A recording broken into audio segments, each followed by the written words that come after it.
E aí, tudo certo? Hoje o nosso papo é sobre o futuro, mais especificamente sobre o mapa da mina para o mercado de desenvolvimento de software em 2025. A ideia aqui é traçar uma rota, saindo das oportunidades aqui no Brasil e chegando no cenário global. Para começar, vamos com um número que já impacta de cara: US$ 150 mil.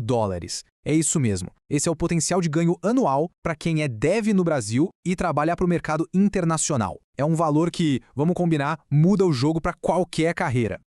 Tá, mas a pergunta de US$ 1 milhão, ou melhor, de 150 mil é: como é que se chega lá em 2025? Pois é, essa é a grande questão que a gente vai desvendar aqui. Pense nisto como um guia estratégico, um passo a passo, para entender o caminho das pedras para alcançar esse nível. Nosso roteiro está dividido em 5 etapas. A gente vai passar pela demanda do mercado, os caminhos de carreira, as skills que não podem faltar, a diferença de salário entre Brasil e o resto do mundo e, claro, o que vem por aí no futuro da área de desenvolvimento. Beleza, vamos mergulhar nisso. Para começar, vamos entender o cenário. E olha, o que a gente está vivendo é, sem exagero, uma verdadeira corrida do ouro por talentos em tecnologia. A demanda por desenvolvedores é simplesmente gigante e não para de crescer. E para ter uma ideia do tamanho disso, dá uma olhada nos números. A projeção geral para o mercado de dev já é alta, um crescimento de 22% até 2030. Mas, quando a gente olha para o engenheiro full stack, aí o negócio explode. É um crescimento de 35% ao ano, desde 2015. Ou seja, não é uma modinha, é uma tendência consolidada e muito forte. Trazendo isso aqui para o nosso quintal, para o Brasil, a situação é bem interessante. A gente tem mais de 159 mil vagas de tecnologia todo ano, só que só temos uns 53 mil profissionais qualificados. Essa conta não fecha, né? Fica um buraco aí de mais de 100 mil pessoas, e isso, para quem está se preparando, não é um problema. Pelo contrário, é uma oportunidade de ouro. Ok, então já entendemos que tem vaga sobrando, a demanda está altíssima. Agora vamos para a segunda parte. Qual caminho seguir? Front-end? Back-end? Qual a melhor aposta? Essa decisão entre se especializar ou ser mais versátil é super importante.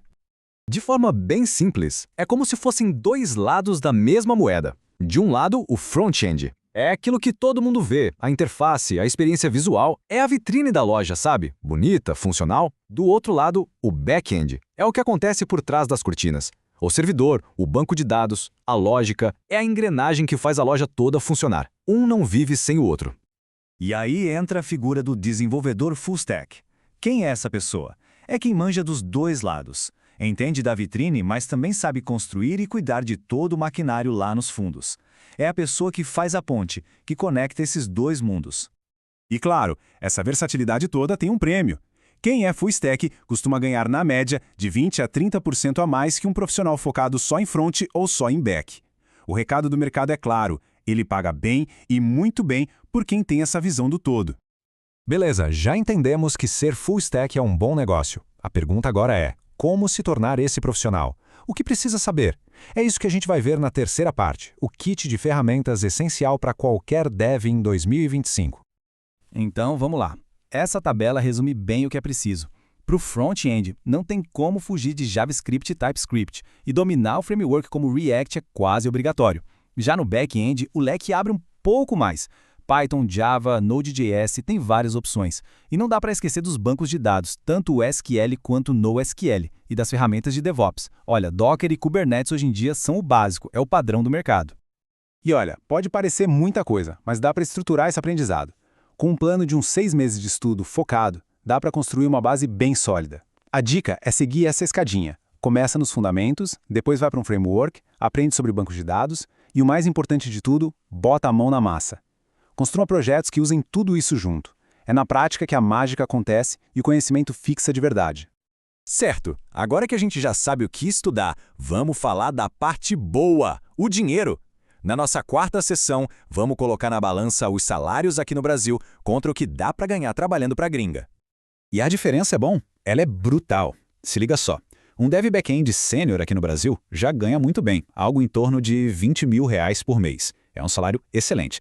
Mas o mesmo profissional trabalhando de casa para uma empresa de fora pode quase dobrar esse valor. A gente está falando de mais de R$ 40 mil por mês. A diferença é absurda. Tá, mas como destravar esse mercado global? Não é só sorte, é estratégia. Primeiro de tudo, um portfólio matador no GitHub e tudo documentado em inglês. Segundo, dominar as tecnologias que as empresas lá fora estão usando. Terceiro, certificações em nuvem, como AWS, GCP, Azure, fazem uma diferença enorme. E claro, a comunicação precisa estar afiada. Essas são as chaves que realmente abrem as portas lá fora. E para a gente fechar, vamos dar uma olhada no que vem pela frente. Porque em tecnologia a gente sabe, a única constante é a mudança. O que hoje é tendência, amanhã é requisito básico. Uma tecnologia que está ganhando muito espaço é o WebAssembly, ou WASM. O que é isso afinal? Pensa assim, é uma forma de rodar código super rápido com performance quase de um aplicativo nativo direto no navegador. Isso possibilita criar aplicações web que antes eram impensáveis, como jogos pesados, editores de vídeo, coisas bem complexas mesmo. E claro, não dá para falar de futuro sem falar de inteligência artificial, né? Hoje, ferramentas como GitHub Copilot já são realidade na vida de muito dev. A ideia não é substituir ninguém, mas sim atuar como um copiloto. A IA cuida da parte chata, do código repetitivo, e libera o desenvolvedor para focar no que realmente importa, resolver problemas complexos do negócio. E isso não é só achismo, viu? Os dados mostram isso. As buscas aqui no Brasil por tecnologias como Rust e WebAssembly simplesmente explodiram. Isso é um termômetro perfeito de para onde o mercado está indo e quais são as skills que vão valer ouro daqui a pouco. Então, a gente encerra com essa provocação. O mundo do desenvolvimento de software está sempre mudando, sempre evoluindo. As ferramentas de hoje não serão as de amanhã. Estar atualizado deixou de ser um diferencial para ser uma questão de sobrevivência na área. E aí fica a pergunta para todo mundo pensar. A estratégia de carreira de cada um está acompanhando essa velocidade toda?